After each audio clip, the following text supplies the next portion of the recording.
അള്ളാഹുവിന്റെ പ്രിയപ്പെട്ട അടിമകളെ, സഹോദരങ്ങളെ, സർവശക്തനായ അള്ളാഹു സുബ്ഹാനഹു വ തആല അനുഗ്രഹീതമായ ദുൽഹജ്ജ് മാസത്തിന്റെ എല്ലാ ഫളലുകളും കരഗതമാക്കുന്ന സജ്ജനങ്ങളിൽ നമ്മെ എല്ലാവരെയും ഉൾപ്പെടുത്തുമാറാകട്ടെ.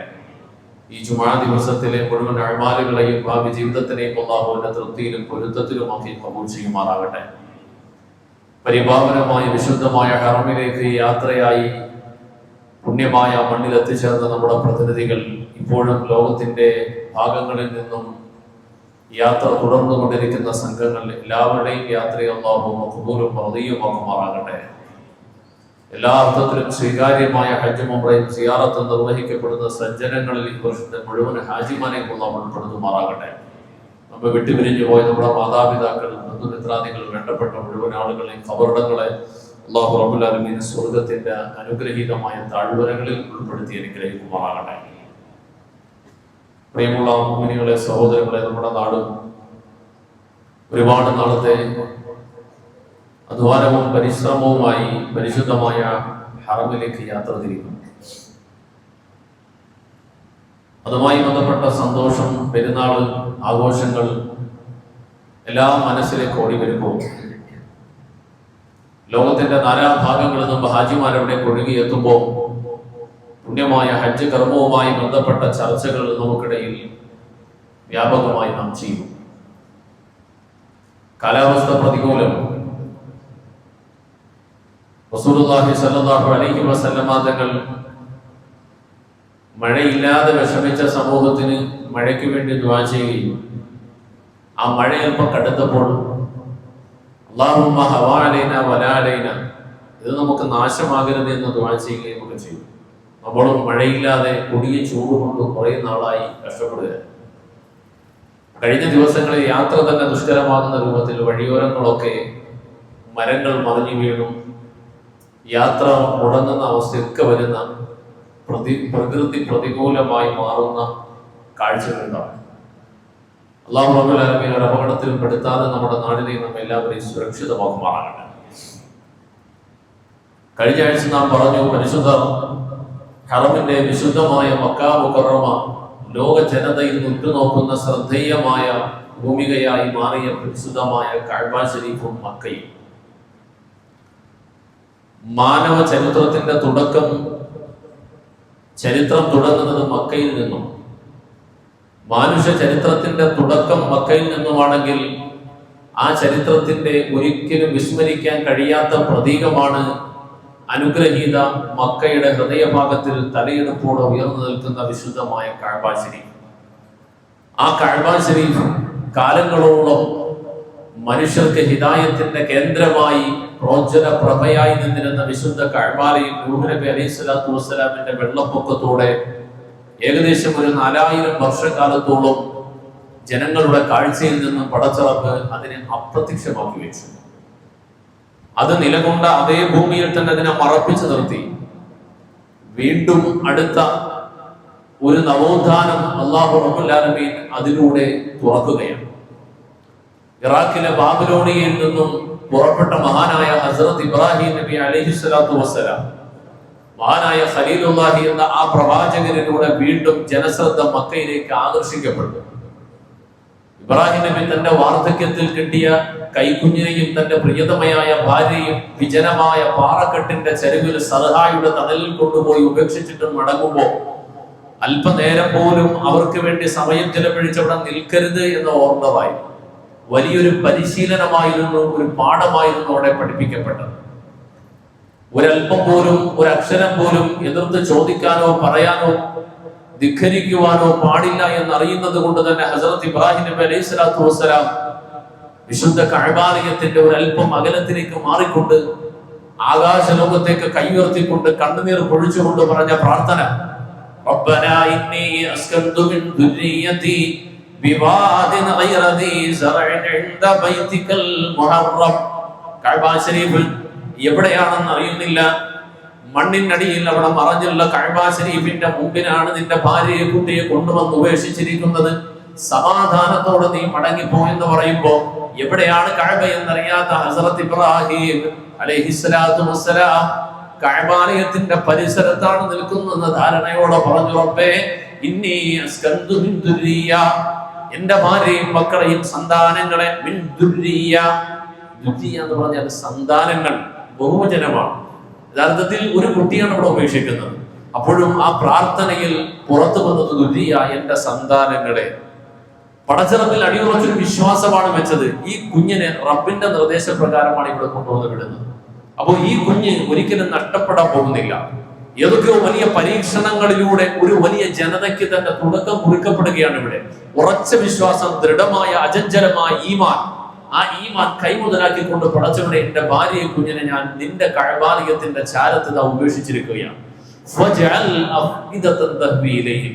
ലോക മനസ്സുകളെ, മനുഷ്യരാശിയുടെ മുഴുവൻ മനസ്സിനെ നീ ഇവിടേക്ക് തിരിച്ചു കൊടുക്കണേ അല്ലാഹ്. ദുആ ചെയ്തു. കണ്ണുനീർ പൊഴിച്ചുകൊണ്ട് താൻ വന്ന ദിക്കിലേക്ക് മടക്കയാത്രയായി. കണ്ണുനീർ പൊഴിച്ചുകൊണ്ട് ചുവട്ടടികൾ വെച്ച് നടന്നുപോയ ആ വഴിക്കാണ് ഷാരിഅ ഇബ്രാഹിം ഖലീൽ എന്ന് നാം പറഞ്ഞു. ഇന്നത്തെ മിസ്മലിലേക്കുള്ള വഴി. ആ വഴിയിലൂടെ മഹാനവറുകൾ വന്ന സ്ഥലത്തേക്ക് മടങ്ങിപ്പോയി. ഓരോ ദിവസവും രായും പകലും കടന്നു പോകുമ്പോഴും തന്റെ മനസ്സിൽ എപ്പോഴും ഓർമ്മ വരും. ഗദ്ഗതത്തോടെ ഓർക്കും, കണ്ണുനീർ പൊഴിക്കും, പ്രാർത്ഥിക്കും, ദുആ ചെയ്യും. അല്ലാഹുവേ, എന്റെ കുഞ്ഞ്, എന്റെ പ്രിയപ്പെട്ട ഭാര്യ, രണ്ടുപേരും ഒരു മനുഷ്യരില്ലാത്ത വിജനത, ഒരു ചീവീടിന്റെ ശബ്ദം പോലും കേൾക്കാത്ത പാറച്ചെരുവിൽ, കരിമ്പാറയുടെ ചരിവിലാണ് ഞാൻ കൊണ്ടുവന്ന് വിട്ടേച്ചു വന്നത്. കഅബ ഷരീഫിൽ പോയിട്ടുള്ളവർ, അനുഗ്രഹീതമായ ഹറം ഷരീഫിന്റെ പരിസരത്തെത്തിയിട്ടുള്ളവർ നാലു ഭാഗവും നോക്കിയാൽ നമുക്ക് കാണാവുന്നതാണ്. ആ കരിമ്പാറകളുടെ ആ ചരിവിലെ കാഴ്ചകൾ നമ്മെ ചിന്തിപ്പിക്കേണ്ടതാണ്. ഒരു പച്ചപ്പില്ല, എല്ലാം കൃത്രിമമായി ലക്ഷക്കണക്കിന് റിയാല് മുടക്കിയിട്ട് പരിപാലിക്കപ്പെടുന്ന കൃഷിയും ചെടികളും നാമ്പുകളുമല്ലാതെ പ്രകൃതിയാൽ അവിടെ ഒരു ചെടിയും വളരില്ല. അത്രയും ചൂടുള്ള പ്രകൃതമാണ് അവിടെ. ഒരു ജീവജാലങ്ങൾക്കും സ്വയമേ നിലനിൽക്കുവാൻ കഴിയാത്ത പ്രതികൂലമായ അന്തരീക്ഷമാണ്. ആ അന്തരീക്ഷത്തിൻ്റെ തണലിലാണ്, പാറയുടെ തണലിലാണ് രണ്ടുപേരെയും കൊണ്ടുപോയി വിട്ടേച്ചു പോവുക. ആ ഓർമ്മ ഇബ്രാഹിം നബി എപ്പോഴും വേദനയോടെ ഓർമ്മിപ്പിക്കുമായിരുന്നു, ചിന്തിപ്പിക്കുമായിരുന്നു. മഹാനവറുകൾ അവർക്ക് വേണ്ടി എപ്പോഴും ഓർത്ത് ദുആ ചെയ്തുകൊണ്ടേയിരുന്നു. ആ ദുആ കാലങ്ങൾ കഴിഞ്ഞുപോയി. എന്തായിരിക്കും അവരുടെ അവസ്ഥ? അവരിപ്പോൾ എങ്ങനെയായിരിക്കും അവിടെ ഉണ്ടാവുക? അവരുടെ ജീവിതം ഏത് രൂപത്തിൽ കഴിഞ്ഞു പോകുന്നു ഒന്നും അറിയുന്നില്ല. ഇബ്രാഹിം നബി അലൈഹി സ്വലാത്തു വസ്സലാം 24 സ്ഥലങ്ങളിൽ 24 അധ്യായങ്ങളിലൂടെ 69 പ്രാവശ്യം പരിശുദ്ധ ഖുർആൻ മാതൃകാ പുരുഷനായി പരിചയപ്പെടുത്തിയ റസൂലാണ്, പ്രവാചകനാണ് ഹസ്രത്ത് ഖലീലുല്ലാഹി ഇബ്രാഹിം നബി അലൈഹി സ്വലാത്തു വസ്സലാം. وَإِذِ ابْتَلَى إِبْرَاهِيمَ رَبُّهُ بِكَلِمَاتٍ وَإِذِ ابْتَلَى إِبْرَاهِيمَ رَبُّهُ بِكَلِمَاتٍ فَأَتَمَّهُنَّ. ഒരുപാട് പരീക്ഷണങ്ങളെ കൊണ്ട് നാം ഇബ്രാഹിമിനെ പരീക്ഷിച്ച സന്ദർഭം. ഫഅതമ്മഹുന്ന, ആ പരീക്ഷണങ്ങളെ മുഴുവനും അവിടെ നിന്ന് പൂർത്തിയാക്കി. വല്ലാത്ത പരീക്ഷണമാണ്, സമാനതകളില്ലാത്ത പരീക്ഷണമാണ്.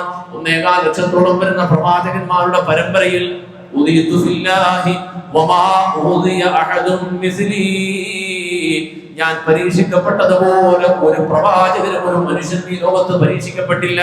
മുഹമ്മദ് റസൂലുള്ളാഹി എന്ന ഖാതമുർ റസൂലായ നമ്മുടെ നേതാവിന്റെ വാക്കാണ്. ആ ഹബീബായ മുഹമ്മദ് റസൂലുള്ളാഹി കഴിഞ്ഞാൽ ജീവിതത്തിൽ, ഈ ദുനിയാവിലെ ജീവിതത്തിൽ ഏറ്റവും അധികം ദീനിന്റെ പേരിൽ പരീക്ഷിക്കപ്പെട്ട പ്രവാചകർ മഹാനായ ഹസ്രത്ത് ഇബ്രാഹിം നബി അലൈഹി സ്വലാത്തു വസ്സലാം ആയിരുന്നു. തന്റെ കുഞ്ഞുപ്രായത്തിൽ ബന്ധുമിത്രാദികൾ വിട്ടുപിരിയേണ്ട വേദനാജനകമായ അവസ്ഥ, അത് കഴിഞ്ഞ് വാർദ്ധക്യത്തോടടുക്കുന്നത് വരെയും മക്കളെ കിട്ടാതെ പരീക്ഷിക്കപ്പെടുന്ന അവസ്ഥ, കിട്ടിയ കുഞ്ഞിനെ തന്റെ അവശതയുടെ കാലത്ത് പ്രതീക്ഷയാകേണ്ട കുഞ്ഞിനെ ബലി കൊടുക്കാൻ പറയുന്ന അവസ്ഥ, എല്ലാ അർത്ഥത്തിലും ഉൾക്കൊള്ളാൻ കഴിയാത്ത, താങ്ങാൻ കഴിയാത്ത പരീക്ഷണങ്ങളിലൂടെയാ ഇബ്രാഹിം നബി അലൈഹി സ്വലാത്തു വസ്സലാമെ അല്ലാഹു റബ്ബുൽ ആലമീൻ നയിച്ചു കൊണ്ടുപോയത്. അല്ലാഹു അതിനെ കുറിച്ചാണ് പറഞ്ഞത്, വഇദ് ബിതലാ ഇബ്രാഹിം, ഇബ്രാഹിം നബി എന്ന പരീക്ഷിച്ച ഘട്ടം ബികലിമാത്ത്, വ്യക്തമായ ദൃഷ്ടാന്തങ്ങളെ കൊണ്ട്, വ്യക്തമായ ഉദാഹരണങ്ങളെ കൊണ്ട് പടച്ച റബ്ബ് ഇബ്രാഹിം നബിയെ പരീക്ഷിച്ചു. എന്നാൽ ഒരു പരീക്ഷണത്തിന്റെ മുമ്പിലും അവിടെ നിന്ന് പതറിയില്ല. ഫഅതമ്മഹുന്ന, അത് മുഴുവനും അവിടെ നിന്ന് പൂർത്തിയാക്കുക തന്നെ ചെയ്തു. എന്നെ സൃഷ്ടിച്ച റബ്ബ് എന്നോടൊരു കാര്യം പറഞ്ഞാൽ അവന് കൃത്യമായിട്ടും ആ വിഷയത്തിൽ ഉദ്ദേശവും തീരുമാനവും ഉണ്ടാവും. ഹൈറായാലും ഷർറായാലും അതിൽ തിരിച്ചൊരു ചിന്ത, തിരിച്ചൊരു ചോദ്യം, ആലോചന, അതിനൊന്നും അവിടെ അവസരമില്ല. സമയന മാത്രേന, കേട്ടു ചെയ്തു ചെയ്യാം, ഇത്ര മാത്രമേ ഉള്ളൂ. അങ്ങനെ അടിയുറച്ച വിശ്വാസത്തോടെ കാര്യങ്ങൾ ചെയ്തു പോയി. എല്ലാം പൂർത്തിയായപ്പോൾ അല്ലാഹു പറയാ, ഇന്നി ജാഇലുക ലിന്നാസി ഇമാമ, നിങ്ങൾ എല്ലാ പരീക്ഷണവും പൂർത്തിയാക്കി, അതുകൊണ്ട് ഇനി നിങ്ങളെ ഞാൻ ഇമാമാക്കുകയാണ്. ഇമാമാക്കുക, എന്താ ഇമാം? നിങ്ങളുടെ മുമ്പിൽ ഞാനൊരു ഇമാമാണ്. സത്യത്തിൽ ഇമാം ആണോ എന്ന് ചോദിച്ചാൽ ഇസ്ലാം പഠിപ്പിക്കുന്ന അതിന്റെ ആശയ ചർച്ചകളൊക്കെ ചേർത്ത് പറഞ്ഞാലല്ല. ഒരു ഇമാം എന്ന് പറഞ്ഞാൽ ഒരു ഉമ്മത്തിന്റെ എല്ലാ വിഷയങ്ങളുടെയും ഉത്തരവാദിത്വം വഹിക്കുന്ന ഒരാളാണ് ഇമാം എന്ന് പറഞ്ഞാൽ. അവരുടെ ദുനിയവിയും ഉഖ്റവിയുമായ ജയപരാജയങ്ങളുടെ എല്ലാത്തിന്റെയും ഉത്തരവാദിത്വം ആ ഇമാമുമായി ബന്ധപ്പെട്ട് നിൽക്കുന്നതാണ്. അവര് ദീനിയായി തകർന്നു പോയാലും ദുനിയവിയായി തകർന്നു പോയാലും ഇതിലൊക്കെ ആ ഇമാമിന് ഒരു റോളുണ്ട്. ഇബ്രാഹിം നബി അലൈഹി സ്വലാത്തു വസ്സലാമയെ സമൂഹത്തിന് ആകമാനം ഒരു പാഠമായി, ലോകാവസാനം വരെ വരുന്ന ജനങ്ങൾക്ക് ഒരു പാഠമായി കൊണ്ട് പറഞ്ഞു. അവർക്ക് എല്ലാവർക്കും മാതൃകാ പുരുഷനായിക്കൊണ്ട് അല്ലാഹു പറഞ്ഞു, ഇന്നി ജാഇലുക ലിന്നാസി ഇമാമാ. ഓ ഇബ്രാഹിം, അങ്ങയെ നാം ലോക ജനതയ്ക്ക് ലിന്നാസ് ജനങ്ങൾക്കാകമാനം ഇമാമാക്കുകയാണ്. അപ്പൊ ഇബ്രാഹിം നബി പറഞ്ഞു, എന്നെ മാത്രമല്ല റബ്ബേ വമിൻ ദുരിയതി, എന്റെ മക്കളെ കൂടി അങ്ങനെ ആക്കണം റസൂലേ, എന്റെ മക്കളെയും കൂടി അങ്ങനെയാക്കണം. ഇസ്മായിൽ നബിയും ഇസ്ഹാഖ് നബിയും രണ്ടുപേരും അവരെ കൂടി ചേർത്തുകൊണ്ടാണ് ഉള്ളത് പറഞ്ഞു. അല്ലാഹു റബ്ബുൽ ആലമീൻ മറുപടി പറഞ്ഞു, അതെ, ഞാൻ ആ കാര്യം സ്വീകരിക്കുന്നു. എന്നല്ല യനാലു അഹദുൽ ളാലിമീൻ, അക്രമികൾക്ക് ഈ നന്മയും സന്തോഷവും ഈ സൗഭാഗ്യവും ലഭിക്കുകയില്ല. പരമ്പരയിൽ എല്ലാവരും ഇമാമാകാൻ യോഗ്യരായ ആളുകളായി തന്നെ വരണമെന്നില്ല എന്നാ പറഞ്ഞതിന്റെ ചുരുക്കം. അല്ലാത്തവരും ഉണ്ടാകും. ആ പരമ്പരയിലായിരുന്നല്ലോ ഇസ്ഹാഖ് നബിയുടെ മകനായിരുന്നല്ലോ യാക്കൂബ് നബി. ആ യാക്കൂബ് നബിയുടെ 10 മക്കൾ, ആ 10 മക്കൾ 12 മക്കൾ, ആ മക്കളിൽ 10 പേരുടെയും അവസ്ഥ ദയനീയമായ പരാജയമായിരുന്നു. അവർ പിന്നീട് വലിയ പിഴച്ച ആളുകളായി പോവുകയായിരുന്നു. ആ പരമ്പരയിലാണ് പിന്നീട് ജാലൂത്തുമാരൊക്കെ ഉണ്ടായത്. ദീനിന്റെ വിരുദ്ധ ശക്തികളും ഇങ്ങനെ തന്നെയാണ് വന്നത്. അപ്പൊ എല്ലാവരും ഒരേപോലെ ആകില്ല. തിരഞ്ഞെടുക്കപ്പെടുന്ന ആളുകൾ മാത്രമാണ്, തിരഞ്ഞെടുക്കപ്പെടുന്ന ആളുകൾക്ക് മാത്രമാണ് അല്ലാഹു ഹിദായത്ത് കൊടുക്കുക, പ്രകാശം കൊടുക്കുക, ജീവിത വിജയത്തിന്റെ വഴിയിലേക്ക് പോകാൻ അല്ലാഹു അവസരം കൊടുക്കുക. അതുകൊണ്ടാ റബ്ബന ലാ തുസിഉ ഖുലൂബന, പടച്ചവനെ ഞങ്ങളുടെ ഹൃദയത്തിൽ നീ തെറ്റിച്ചു കളയല്ല റബ്ബേ. ഹിദായത്ത് തന്നതിന് ശേഷം തിരിച്ചെടുക്കരുത് എന്നുള്ള പ്രാർത്ഥനയുടെ പ്രസക്തി അവിടെയാണ്. നമ്മൾ മുസ്ലിമായി എന്നതുകൊണ്ട് മരിക്കുമ്പോഴും മുസ്ലിമായി തന്നെ നിലനിൽക്കും. ഈമാൻ ഇന്ന് കിട്ടി എന്നതുകൊണ്ട് ഈമാൻ അവസാനം വരെ നിലനിൽക്കും, ഒരു ഗ്യാരണ്ടിയും ഇല്ല. ഇത് എപ്പോഴും തിരിച്ചെടുക്കപ്പെടാം, ഏത് സമയത്തും അല്ലാഹു തിരിച്ചെടുക്കാം. അങ്ങനെ വലിയ ഈമാനിന്റെ ഉടമകളായിരുന്ന ആളുകളിൽ നിന്ന് പലരിൽ നിന്നും ഈമാൻ അല്ലാഹു തിരിച്ചെടുത്തിട്ടുണ്ട് എങ്കിൽ ആർക്കും അത് സംഭവിക്കാം. നബിമാരുടെ ദുആയാണ്, യൂസുഫ് നബിയുടെ ദുആയാണ്, റബ്ബന ലാ തുസിഉ ഖുലൂബന, ഈമാൻ നീ തിരിച്ചെടുക്കണേ പടച്ചവനെ, തിരിച്ചെടുക്കരുതേ അല്ലാഹു, ഈമാനിൽ ഉറപ്പിച്ചു നിർത്തണം എന്നുള്ളതാണ്. ഇപ്പൊ സമാനതകളില്ലാത്ത വല്ലാത്ത പരീക്ഷണങ്ങളിലൂടെ കടന്നുപോയ ഹസ്രത്ത് ഇബ്രാഹിം നബി അലൈഹി സ്വലാത്തു വസ്സലാമിന്റെ ആ പരീക്ഷണത്തിന്റെ ജീവിതം വളരെയധികം വേദനിപ്പിക്കുന്നതാണ്. ആ പരീക്ഷണങ്ങളെ എല്ലാം സധൈര്യം അവിടെ നിന്ന് നേരിട്ടു. ഇബ്രാഹിം നബി അലൈഹി സ്വലാത്തു വസ്സലാം ഇങ്ങനെ ഓർത്തുകൊണ്ട് പലപ്പോഴും അങ്ങ് ജെറൂസലേമിലെ ഹെബ്രോണിൽ കഴിഞ്ഞ് ഇവർക്ക് വേണ്ടി ദുആ ചെയ്യും. ആ ദുആ അങ്ങനെ നടന്നുകൊണ്ടിരിക്കുമ്പോൾ ഇവിടെ ഉപേക്ഷിക്കപ്പെട്ട ഹാജർ ബീവിയുടെയും ഇസ്മായിൽ നബിയുടെയും അവസ്ഥ എന്താ? കൈക്കുഞ്ഞുമായി പാറയുടെ ചരിവിലെ തണലിൽ ഇങ്ങനെ ഇരുന്നു. സൂര്യാസ്തമയത്തോടടുക്കുമ്പോൾ ഒരു മനുഷ്യനില്ലാത്ത, ഒരു ജീവജാലങ്ങളില്ലാത്ത, എല്ലാ ഭാഗത്തും മൂകതയും ഭീതിപ്പെടുത്തുന്ന അന്തരീക്ഷവും നിലനിൽക്കുന്ന ആ ഭീതിതജനകമായ ആ സാഹചര്യത്തിൽ നിന്നുകൊണ്ട് ഹാജർ ബീവി എന്താളിപ്പോയി, എന്താ സംഭവിക്കാൻ പോകും? സൂര്യൻ അസ്തമിക്കുന്നു, ഇരുട്ട് പരക്കുന്നതിന് എന്താ നടക്കാൻ പോവുക? ഒരു പിടിയില്ല. ആകെ എന്താളിപ്പിന് നിൽക്കുമ്പോഴാ എന്താണ് നടക്കാൻ പോവുക? പടച്ചവനെ, നിന്റെ വിളി, നിന്റെ തീരുമാനം, നിന്റെ വിധിക്ക് ഉത്തരമായി കൊണ്ട് ഇവിടെ കൊണ്ടുവന്ന് ഉപേക്ഷിക്കപ്പെട്ടെങ്കിൽ നീ ഞങ്ങളെ ഏറ്റെടുക്കണം റബ്ബേ. ആ സമയത്തിലാണ് ഒരു അശരീരി കേൾക്കുക, യാ ഹാജർ ഉൻദുറി ഇലാ ഹാദൽ മകാൻ, ഹാജർ നീ എന്തിനെയാണ് ഭയപ്പെടുന്നത്? നീ ഇവിടേക്ക് നോക്കൂ, ഇങ്ങോട്ട് നോക്കൂ. അനുഗ്രഹീതമായ ആ കറുത്ത ചതുര കെട്ടിടം, ലോകത്തെ ലക്ഷോപലക്ഷം ഹജ്ജാജിമാർ, ഹജ്ജുമമാർ ചേർന്നുകൊണ്ട് ചുറ്റിത്തിരിയുന്ന പരിശുദ്ധ കഅബാലയത്തിന്റെ മധ്യത്തിൽ അവിടെ പ്രത്യക്ഷപ്പെട്ടുകൊണ്ടാണ് ജിബ്രീൽ പറഞ്ഞ ഉൻദുരി ഇലാ ഹാദ, യാ ഹാജർ ഇവിടേക്ക് നോക്കൂ. ഹാജർ ബീവി നോക്കുമ്പോ 4 ഭാഗവും വിജനമായി നിന്നിരുന്ന ആ കാഴ്ചയിൽ നിന്നും വിളിക്കപ്പെട്ട ഭാഗത്തേക്ക് നോക്കുമ്പോൾ പ്രകാശത്താലുള്ള അനുഗ്രഹീതമായ കെട്ടിടം, പ്രകാശത്താലുള്ള ഒരു രൂപം ഇവിടെ തെളിയിക്കപ്പെടുന്നു. പറഞ്ഞു, ഹാജർ നീ ഭയപ്പെടേണ്ടതില്ല. ഈ സ്ഥലമാണ് അല്ലാഹു റബ്ബുൽ ആലമീനു വേണ്ടി ഭൂലോകത്ത് ആദ്യമായി സ്ഥാപിക്കപ്പെട്ട പള്ളി, ആദ്യത്തെ ഭവനം. ആ ഭവനമാണിത്. ഈ ഭവനം മനുഷ്യരാകുന്ന നിങ്ങൾക്ക് എല്ലാവർക്കും കാണാനും അനുഭവിക്കാനും കഴിയുന്ന രൂപത്തിൽ ഇത് ഉയർത്തപ്പെടുന്ന നാളൊരു കാലത്ത്. നീ ഏറ്റവും ഭയപ്പെടുന്ന നിന്റെ കൈവെള്ളയിലിരിക്കുന്ന കുഞ്ഞിനെ കുറിച്ചാണല്ലോ. ഈ കുഞ്ഞിന് എന്ത് സംഭവിക്കും? ഈ കുഞ്ഞ് മരിച്ചു പോകുമോ? ഒന്നും സംഭവിക്കില്ല. ഈ കുഞ്ഞാണ് നാളെ നിന്റെ നിർമ്മാതാവായി വരിക. ഈ കുഞ്ഞ് നിന്റെ സഹായിയായി മാറും. ധൈര്യസമേതം ഇരിക്കൂ. ഹാജർ ബീവി റളിയല്ലാഹു തആല എന്നെ സമാധാനിച്ചു. പടച്ചറപ്പിന്റെ വചനമാണ്, അള്ളാഹുവിന്റെ തീരുമാനമാണ്. ആ തീരുമാനം ഞാൻ ഉറച്ചു വിശ്വസിക്കുന്നു. അവിടുന്ന് തവക്കുലാക്കി കാര്യങ്ങൾ മുന്നോട്ട് പോയി. മണിക്കൂറുകൾ കഴിഞ്ഞു, വെള്ളം തീർന്നു. 4 ഭാഗവും ഓടി അന്വേഷിച്ചു. സഫയുടെ മറവയുടെ ഓട്ടത്തിനൊടുവിൽ പുറപ്പെട്ട നീരുറവ ലോകത്തെ അത്ഭുത ജലാശയമായി ലോക ചരിത്രത്തിന്റെ മുമ്പിൽ ഇന്നും ബാക്കിയാണ്. ലക്ഷക്കണക്കിന് ലിറ്റർ പമ്പ് ചെയ്യപ്പെടുമ്പോഴും അതിനിരട്ടിയായി വെള്ളം ഊറി വരുന്ന ലോകാത്ഭുതങ്ങളിൽ ഒന്നായി എണ്ണപ്പെടേണ്ട ഏറ്റവും അത്ഭുതകരമായ ജലാശയം. അത്ഭുതമേ അത്ഭുതം, പറയാൻ ഒരുപാടുണ്ട്. ആ അത്ഭുത ജലാശയം മരുഭൂമിയിലെ മനുഷ്യരും ജീവജാലങ്ങളും ഇല്ലാത്ത കരിമ്പാറകൾക്കിടയിലുള്ള മലഞ്ചെരുവിൽ ഈ ജലാശയം രൂപപ്പെട്ടതോടുകൂടി തന്നെ മരുഭൂമിയിലെ പാറച്ചെരുവുകളിലും വസിക്കുന്ന പക്ഷിപർവാദികൾക്ക് വെള്ളത്തിന്റെ ജല ആംശം എവിടെയുണ്ട് എന്നറിയാൻ കഴിയുന്ന പക്ഷിപർവാദികളുണ്ട്. അവകൾ പറക്കാവുന്നതും വട്ടമിട്ട് പറക്കും. അന്ന് യമൻ അതിനു മുമ്പ് തന്നെ ജനവാസം തുടങ്ങിയ നൂഹ് നബിയുടെ വെള്ളപ്പൊക്കത്തിന് ശേഷം ജനവാസം ആരംഭിച്ച അറേബ്യൻ ഉപദ്വീപിൽ ആദ്യമായി ജനവാസം ആരംഭിക്കുന്ന പ്രദേശം യമനാണ്. ആ യമനിലെ പ്രധാനപ്പെട്ട ഗോത്രമാണ് ജുർഹും. ജുർഹും ഗോത്രക്കാര് ഈ അറേബ്യയുടെ പരിസരത്തൂടെ, മക്കയുടെ പരിസരത്തൂടെ സിറിയയിലേക്ക് യാത്ര പോകുമ്പോൾ അവരുടെ മൃഗങ്ങൾ, ഒട്ടകങ്ങൾ, പറവകളൊക്കെ വെള്ളമുള്ള ഭാഗം അവർക്ക് വേണ്ടി സൂചിപ്പിച്ചു കൊടുക്കും. അന്വേഷിച്ച് പറവകൾ പറന്ന ദിക്കിലേക്ക് എത്തി നോക്കുമ്പോ നല്ലൊരു ജലാശയം, നല്ല സുന്ദരമായ ഒരു ഉറവ. ആ ഉറവയിൽ ആരെങ്കിലും ഉണ്ടോ നോക്കുമ്പോൾ അരികിൽ ഒരു സ്ത്രീയും ഒരു കുട്ടിയും ഇരിക്കുകയാണ്. ചോദിച്ചു, നിമൻ ഹാദൽ മാഇയ, ആരുടേതാണ് ഈ വെള്ളം, ഈ കിണർ ആരുടേതാണ് സഹോദരി? പറഞ്ഞു, ഇത് എന്റേതാണ്, എന്റെ റബ്ബ് എനിക്ക് തന്നതാണ്. അനൻസുലുമായ, ഞങ്ങളും അങ്ങയോടൊപ്പം ഇവിടെ താമസിച്ച് വെള്ളമൊക്കെ കുടിച്ചോട്ടെ. ലക്ഷ്യത്തോട് വലിയ ലക്ഷ്യത്തിലായി യാത്ര പുറപ്പെട്ട ജുർഹും ഗോത്രക്കാര് ആ നീരുറവയുടെ സൈഡിൽ വന്നിട്ട് വെള്ളം കുടിച്ചു. കുടിച്ചവർക്ക് പറയാനുണ്ടായിരുന്ന ഒന്ന് മാത്രമാ, നാം ഇതേവരെ കുടിച്ച വെള്ളം ഇതുപോലെ ഇത്രയും ആസ്വാദ്യകരമായ വെള്ളം നമ്മൾ പാനം ചെയ്തിട്ടില്ല. എന്തൊരു രുചിയാണ്! ഇതുപോലൊരു വെള്ളം നമ്മൾ കണ്ടിട്ടുമില്ല, കുടിച്ചിട്ടുമില്ല. ഇതിലെന്തോ ഒരു പ്രത്യേകതയുണ്ട്. യാത്ര തുടരാമെന്ന് പറയുമ്പോൾ ചില ആളുകൾ പറഞ്ഞു, ഞങ്ങൾ വരുന്നില്ല. വിശപ്പും മാറി, ദാഹവും മാറി. നമ്മൾ എന്തിനാ കച്ചവടത്തിന് പോണേ? എന്തിനാ അധ്വാനിക്കുന്നത്? അന്നം കണ്ടെത്തുവാൻ, ജീവിത ഉപാധികൾ കണ്ടെത്തുവാൻ. അതിൽ ഏറ്റവും പ്രധാനം അന്നവും വെള്ളവുമാണ്. അതൊക്കെ മതിയായ ആസ്വാദ്യകരമായ ഈ സുന്ദരമായ ജലാശയത്തിന്റെ മുമ്പിൽ നിന്ന് ഞങ്ങൾ വരുന്നില്ല, ഞങ്ങളിവിടെ താമസിക്കുക. കുറച്ചുപേർ അങ്ങോട്ട് പോയി, കുറച്ചുപേർ അവിടെ താമസമായി. ആ താമസമായ ജനങ്ങൾക്കിടയിലുള്ള കുഞ്ഞുങ്ങളോടൊപ്പം ഹസ്രത്ത് ഇസ്മായിൽ നബി ഓടിക്കളിച്ചു വളർന്നു. ആ കുഞ്ഞിങ്ങനെ പിച്ചവെച്ച് പരിശുദ്ധ കഅബാലയത്തിന്റെ ചുറ്റാകെ പിച്ചവെച്ച് ഓടിക്കളിച്ച് നടക്കുമ്പോഴാണ് അന്ന് ജെറുസലേമിൽ എല്ലാ രാവും പകലും ദുആ ചെയ്തുകൊണ്ടിരുന്ന ഹസ്രത്ത് ഇബ്രാഹിം നബി അലൈഹിസ്സലാത്തു വസ്സലാം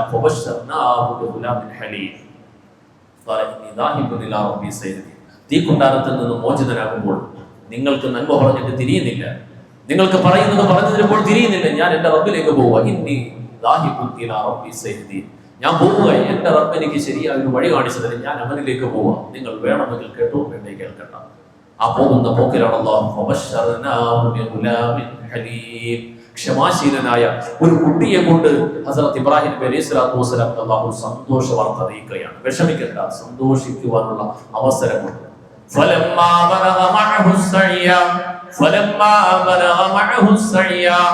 അങ്ങനെ ഇസ്മായിൽ എന്ന ആ കുഞ്ഞ്, സന്തോഷത്തിനായി പടച്ചിറപ്പ് നൽകിയ കുഞ്ഞ്, ആ കുഞ്ഞ് കഅബാലയത്തിന്റെ പരിസരത്ത് ജുർഹും ഗോത്രക്കാരോടൊപ്പം കളിച്ച് പിച്ചവെച്ച് വളർന്നുകൊണ്ടിരിക്കുമ്പോ ആ വളർച്ചയുടെ ഘട്ടമൊന്ന് കാണാൻ ആഗ്രഹിച്ച ഹസ്രത്ത് ഇബ്രാഹിം ജെറുസലേമിലെ ബൈത്തുൽ മുഖദ്ദസിന്റെ പരിസരത്ത് ഉത്തരവാദിത്തം ഏൽപ്പിക്കപ്പെട്ടുകൊണ്ട് അവിടുത്തെ ദഅവത്തിന്റെ ദൗത്യം ഏൽപ്പിക്കപ്പെട്ട പ്രവാചകർ, ഒരു നബിയെ സംബന്ധിച്ചിടത്തോളം അല്ലാഹുവിന്റെ അനുമതി കൂടാതെ ഒരു നാട് വിട്ട് മറ്റൊരു നാട്ടിലേക്ക് പോകാൻ പാടില്ല.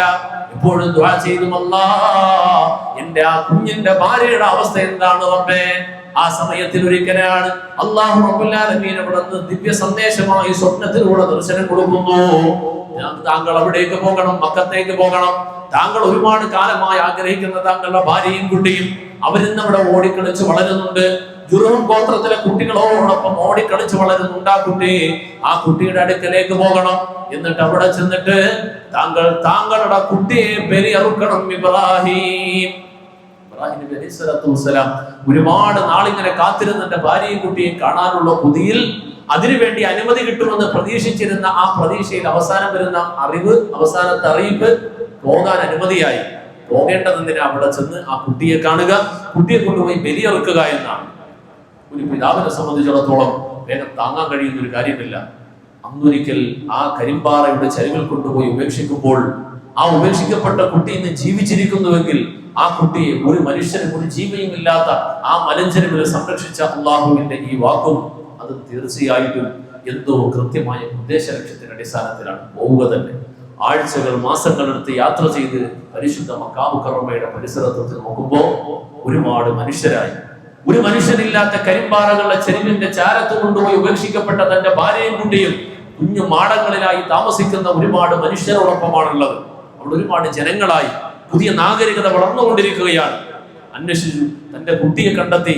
പിച്ചവെക്കുന്ന കിന്നാരം പറഞ്ഞുകൊണ്ട് കൊഞ്ചിക്കുവാൻ കഴിയുന്ന ആ പ്രായത്തിൽ തന്നോടൊപ്പം ചേർന്ന ആ കുട്ടിയോട് സ്നേഹത്തോടെ പറഞ്ഞു, യാ ബുനയ്യ ഇന്നി അറാ ഫിൽ മനാം, കുഞ്ഞുമോനെ, നിന്നെ ഞാൻ സ്വപ്നത്തിലൂടെ കണ്ടിരിക്കുന്നു. ബലിയിറക്കാൻ വേണ്ടി അള്ളാഹുവിനോട് കൽപ്പിച്ചിരിക്കുന്ന ഒരു കൽപ്പന ഞാൻ സ്വപ്നത്തിലൂടെ കണ്ട്. എന്താ മാതാത്തറ, എന്താ പറയാറോ?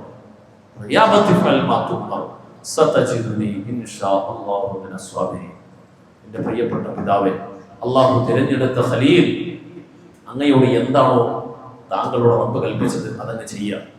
താങ്കൾക്ക് കിട്ടിയ നിർദ്ദേശം എന്താണോ ആ നിർദ്ദേശം അങ്ങ് ചെയ്തേക്കുക. സതജിദുനി ഇൻഷാ അല്ലാഹു മിനസ് സാബിരീൻ. നാളെ ക്ഷമാശീലരോടൊപ്പം സ്വർഗ്ഗലോകത്ത് വെച്ച് നമുക്ക് കണ്ടുമുട്ടാമല്ല, കണ്ടുമുട്ടാം പിതാവേ. ഇബ്രാഹിം നബി തന്റെ പ്രിയതമയായ ഹാജർ ബീവിയോട് വിവരം പറഞ്ഞു. തന്റെ മകനോട് ഇത് പറയുമ്പോൾ ഏത് രൂപത്തിൽ പ്രതികരിക്കുമെന്നുള്ള ആശങ്കയുണ്ടായിരുന്നു. എന്നാൽ പ്രവാചകത്വത്തിന്റെ നബൂവത്തിന്റെ പ്രകാശത്തിലൂടെ പിറന്ന ആ കുഞ്ഞുമകൻ പറഞ്ഞത്, താങ്കളോട് താങ്കളുടെ രക്ഷിതാവ് പറഞ്ഞതെന്താണോ ചെയ്തുകൊള്ളുക. സമാധാനമായി ധൈര്യമായി തന്റെ പ്രിയതമയായ ഭാര്യയോട് പോയി പറയുമ്പോൾ ആ ഭാര്യയും അതുപോലെ തന്നെ ഉൾക്കൊണ്ടു. അന്നൊരു കാലത്തൊരു മനുഷ്യനില്ലാത്ത, ഒരു ജീവജാലമില്ലാത്ത കരിമ്പാറകളുടെ ചെരുവിൽ കൊണ്ടുവന്ന് ഉപേക്ഷിക്കപ്പെട്ട ഞങ്ങൾക്ക് മുമ്പിൽ ഈ മനുഷ്യരാശിയെ ഉണ്ടാക്കി തന്ന രക്ഷിതാവാരാണോ, ഈ ജലാശയം പുറപ്പെടുവിച്ചു തന്ന രക്ഷിതാവാരാണോ, ആ അള്ളാഹുവിന്റെ തീരുമാനമാണെങ്കിൽ അങ്ങ് ചെയ്തു കൊള്ളുക. അതിൽ തീർച്ചയായിട്ടും അവിടെ നിന്ന് രക്ഷയുടെ ഒരു വഴി തുറക്കപ്പെടും. ഇബ്രാഹിം നബിയുടെ അഭിപ്രായത്തിനോട് അനുകൂലമായി പ്രതിഭജിച്ചു. അടുത്ത ദിവസം തന്നെ കുളിപ്പിച്ചൊരുക്കി നല്ല വസ്ത്രം ധരിപ്പിച്ചുകൊണ്ട് പിതാവിന്റെ കൈപിടിച്ചുകൊണ്ട് യാത്രയാക്കപ്പെടുന്ന സമയത്തിലാണ് അതാ പിശാച് രൂപപ്പെട്ടുകൊണ്ടുവന്ന് ഇബ്രാഹിം നബിയുടെ മുമ്പിൽ വന്നുകൊണ്ട് പറയുന്നു, അയ്യുഹ ശൈഖ് അയ്ന തദ്ഹബു ബിബിനി, ഈ കുഞ്ഞിനെ കൊണ്ട് എങ്ങോട്ടാ പോണ? വല്ലാഹി ഇന്നി ലഅറാ അയതിയക ശൈത്താൻ, പിശാചാണ് അങ്ങയുടെ അടുക്കൽ വന്നിട്ട് താങ്കളോട് സ്വപ്നത്തിൽ വന്നിട്ട് ഈ കുഞ്ഞിനെ ബലിയെറുക്കണമെന്ന് പറഞ്ഞത് പിശാചാണ്. താങ്കൾ ഈ കുഞ്ഞിനെ കൊണ്ടുപോയി ഇറക്കാൻ പോവുകയാണോ? ഇബ്രാഹിം നബിക്ക് അറിയാം, ഒരിക്കലല്ല 3 വട്ടമാണ് കണ്ടത്. പ്രവാചകന്മാരുടെ സ്വപ്നം അത് നബൂവത്തിന്റെ ഭാഗമാണ്. 3 വട്ടം ആവർത്തിച്ച് കണ്ടപ്പോൾ അവിടെ ഉറപ്പിച്ചു, ഇത് ഉറപ്പായിട്ടും ദിവ്യ സന്ദേശമാണ്, വഴിയുടെ ഭാഗമാണ്, പടച്ചറപ്പിന്റെ തീരുമാനമാണ്. ഈ നിൽക്കുന്നത് പിശാചാണ്, ഈ മുമ്പിൽ നിൽക്കുന്നത് പിശാചാണ്. ഓടടാന്ന് പറഞ്ഞു കല്ല് പറക്കി എറിഞ്ഞു. അതാണ് ജംറത്തുൽ ഊല. ഹസ്രത്ത് ഇബ്രാഹിം നബി ആദ്യമായി കല്ലെറിഞ്ഞ് പിശാചിനെ ഓടിച്ച ആ ഏറിന്റെ സ്മരണയാണ് ഹജ്ജിന്റെ ദിവസം. അറഫ കഴിഞ്ഞാൽ ഹാജിമാർ പിന്നെ പോകുന്ന കല്ലെറിയലിന്റെ 1ാമത്തെ സ്ഥലം. അല്പം മുന്നോട്ട് നീങ്ങി പിതാവിനോട് പറഞ്ഞിട്ട് കാര്യമില്ല, കുഞ്ഞിനോട് പറഞ്ഞു, അത്തദ്രി യാ ബുനയ്യ അത്തദ്രി, താങ്കൾക്കറിയുമോ കുഞ്ഞെ? ഇസ്മായിൽ നബിയോട് പിശാച് നല്ല ഉപദേശിയുടെ കോലത്തിൽ വന്നിട്ട് ചോദിക്കുക, കുഞ്ഞു മോനെ, നിനക്കറിയോ നിന്റെ വാപ്പ നിന്നെ എങ്ങോട്ടാ കൊണ്ടുപോകണെന്ന് അറിയോ? പറഞ്ഞു, അറുക്കാൻ കൊണ്ടുപോവാ.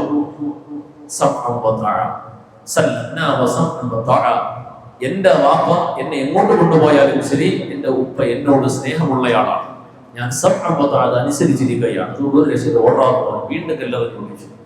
സ്ത്രീകളെ പറ്റിക്കാൻ എളുപ്പമാണ്, സ്ത്രീകളെ ചതിക്കാൻ എളുപ്പമാണ്. ചെന്നിട്ട് പറയുമ്പോൾ സ്ത്രീ മഹതിയായ ഹാജർ ബീവി റളിയല്ലാഹു തആല പറഞ്ഞു, അന്ന് ആരുമില്ലാത്ത വിജനതയിൽ നിന്നും ഇന്ന് ഈ ജനവാസമൊക്കെ ഉണ്ടാക്കപ്പെടുന്ന രക്ഷ തന്ന റബ്ബിന്റെ തീരുമാനമാണെങ്കിൽ ആ തീരുമാനം ഇന്നാ സല്ലംനാ ലി അംരിൻ, അല്ലാഹുവിന്റെ തീരുമാനത്തിൽ ഞങ്ങൾ വിധേയപ്പെട്ടിരിക്കുകയാണ്. ഒരു മാറ്റവുമില്ല. പിശാച് എളിഭ്യനായിക്കൊണ്ട് പിന്മാറിപ്പോയി. 3 സ്ഥലങ്ങളിൽ കല്ലെറിഞ്ഞുകൊണ്ട് ആ സ്മരണയാണ് ഹാജിമാർ ലോകാവസാനം വരെ വീണ്ടും ഒന്നുകൂടെ ഓർമ്മ പുതുക്കുന്നത്. ആ ഓർമ്മയാണ് പിന്നെ മയവിറക്കപ്പെടുന്നത്. അവസാനം രണ്ടുപേരും ആ മിനയുടെ താഴ്വരയിൽ, ഇന്ന് ഉംറയ്ക്കൊക്കെ പോകുമ്പോൾ നമ്മളിങ്ങനെ കടന്നു പോകുന്ന ആ വഴിയോരത്ത് മേലെയായി കാണുന്ന ഒരു സ്തൂപം, ഒരു വെള്ള സ്തൂപം, ആ സ്തൂപത്തിന്റെ സ്ഥാനത്തിലായിരുന്നു രണ്ടുപേരും ചെന്നിട്ട് കരിങ്കല്ലിന്റെ മേലെ ഹസ്രത്ത് ഇസ്മായിൽ നബി അലൈഹി സ്വലാത്തു വസ്സലാമിന്റെ നെറ്റിത്തടം ചായ്ച്ചു വെച്ചുകൊണ്ട് അറക്കാൻ വേണ്ടി കിടത്തപ്പെട്ടത്. ഫലമ്മാ അസ്ലമാ വതല്ലഹു ലിൽജബീൻ വനാദൈനാഹു അയ്യാ ഇബ്രാഹിം. നെറ്റിത്തടം കരിങ്കല്ലിനോട് ചേർത്ത് വെച്ചുകൊണ്ട് അറുക്കുന്നതിന്റെ ബലിയെറുക്കുന്നതിന്റെ അവസാനത്തെ നടപടിയിലേക്ക് എത്തുമ്പോ അതാ ആ സമയത്തിൽ നടന്ന ആ കത്തി മൂർച്ച കിട്ടാതെ പോകുന്ന സന്ദർഭം, അതിന്റെ ചരിത്രമൊക്കെ നമുക്കറിയാം. ആ സമയത്തിലാണ് ഒരു വിളിയാണം ആകാശലോകത്ത് നിന്ന് കേൾക്കുന്നു, ഓ ഇബ്രാഹിം, ഓ ഓ ഇബ്രാഹിം ഖദ് സദ്ദഖത റുയ ഇന്നാ കദാലിക നജ്സിൽ മുഹ്സിനീൻ, അങ്ങേക്ക് നൽകപ്പെട്ട സ്വപ്നം അതിനങ്ങ് വാസ്തവീകരിച്ചിരിക്കുന്നു. ഇതുപോലെയാണ് സത്യവിശ്വാസികളായ നല്ലവരായ ആളുകൾക്ക് നാം പ്രതിഫലം നൽകുന്നത്. ഇതുപോലെയുള്ള പരീക്ഷണങ്ങൾക്ക് അവസാനത്തില, ഇതുപോലെ പരീക്ഷിക്കും, ഒരുപാട് ആളുകൾ പരീക്ഷിക്കും. ആ പരീക്ഷണത്തിന്റെ പര്യവസാനത്തിലാണ് വിജയമെന്ന് തിരിച്ചറിയാം. താങ്കൾ വിജയിച്ചിരിക്കുന്നു. ഇന്ന ഹാദാ ലഹുൽ ബലാഉൽ മുബീൻ വഫദൈനാഹു ബിദിബ്ഹിൻ അദീം. ഒരു ആടിനെ സ്വർഗ്ഗലോകത്ത് നൽകിക്കൊണ്ട് പറഞ്ഞു, ഈ ആടിനെ താങ്കൾ പകരം ബലിയിറക്കുക, ഇതിനെ താങ്കൾ ജനങ്ങൾക്ക് വേണ്ടി ബലിയിറത്തിട്ട് വിതരണം ചെയ്യുക.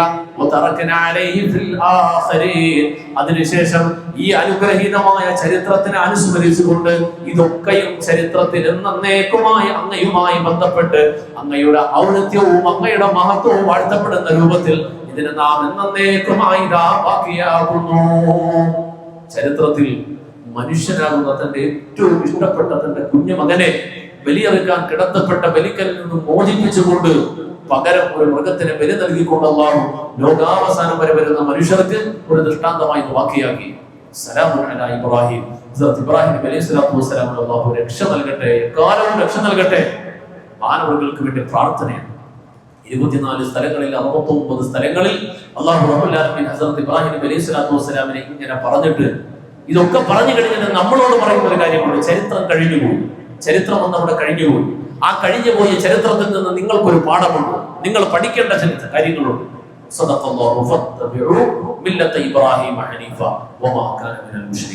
സമ്പൂർണമായി ചില കാര്യങ്ങളാണ് അല്ലാഹു പറയാം. ഒരു നബിയെ പറഞ്ഞു കൊടുക്കണം, അയച്ച നബിയോട് ജനങ്ങളോട് പറഞ്ഞു കൊടുക്കണം. ഇബ്രാഹിമിനെ നിങ്ങൾ അനുധാവനം ചെയ്യണം, മില്ലത്തെ ഇബ്രാഹിമിനെ നിങ്ങൾ അനുധാവനം ചെയ്യണം. ഒരുപാട് കാര്യങ്ങൾ ആഗ്രഹമായ നബിയുനാ റസൂലുള്ളാഹി സ്വല്ലല്ലാഹു അലൈഹി വസല്ലം തങ്ങൾ മില്ലത്തെ ഇബ്രാഹിമിന്റെ ഭാഗമായി നമ്മളെ പഠിപ്പിച്ചു. എന്നാൽ ഒരു കാര്യത്തിന് അല്ലാഹു എടുത്തു പറയുകയാണ്, വമാ കാന മിനൽ മുശ്രികീൻ. മില്ലത്തെ ഇബ്രാഹിമിന്റെ ഏറ്റവും പ്രധാനപ്പെട്ട കാര്യം, ഇബ്രാഹിം നബി ബിംബാരാധകനായിരുന്നില്ല, സൃഷ്ടികളെ പൂജിച്ചിരുന്നില്ല, സൃഷ്ടികളിൽ വിശ്വാസം അർപ്പിച്ചിരുന്നില്ല. എല്ലാ കഴിവിന്റെയും ഉടമസ്ഥനായ അല്ലാഹ്, ആ അല്ലാഹു അല്ലാതെ ഒരാൾക്കും ഒരു ഖൈർ തരാൻ, ഒരു ശർർ കൊണ്ടുവരാൻ ഒരാൾക്കും കഴിയുകയില്ല. അതാണ് മില്ലത്തെ ഇബ്രാഹിമിലെ ഏറ്റവും പ്രധാനം. നാട് ഭരിക്കുന്ന അധികാരി, രാജ്യം ഭരിക്കുന്ന അധികാരിയുടെ മുമ്പിൽ സത്യമാണെന്ന് തനിക്ക് ബോധ്യപ്പെട്ട ഒരു കാര്യം, ആ പച്ചയായ സത്യം വിളിച്ചു പറഞ്ഞാൽ ജീവിതം അപകടത്തിലാകും, ജീവൻ ഭീഷണിയിലാകും. ഏത് ഭീഷണി വരുമ്പോഴും, എത്ര വലിയ പരീക്ഷണം വരുമ്പോഴും അതിന്റെ മുമ്പിൽ സധൈര്യം അധികാരിയുടെ മുമ്പിൽ നോക്കി ആ ലോകത്തിന്റെ സർവശക്തനായ അല്ലാഹുവിനെ കുറിച്ച് പറയാൻ കാണിച്ച ധൈര്യം. കാലം ഒരുപാട് പിന്നിടുമ്പോഴും മക്കളില്ലാതെ പരീക്ഷിക്കപ്പെടുന്നു. ഒരിക്കൽ പോലും ഒരു വഴികെട്ട പരിപാടിയിലേക്ക് പോയിട്ടില്ല, അനിസ്ലാമികമായ ഒരു കാഴ്ചപ്പാടിലേക്ക് കടന്നു പോയില്ല. മക്കളില്ലാത്തതിന്റെ വിഷമതയിൽ നിന്ന് പൊങ്കാലയിടാൻ പോയ മുസ്ലിം സഹോദരിമാരെ കുറിച്ച് ഞാൻ പറഞ്ഞു പോയിട്ടുണ്ട്.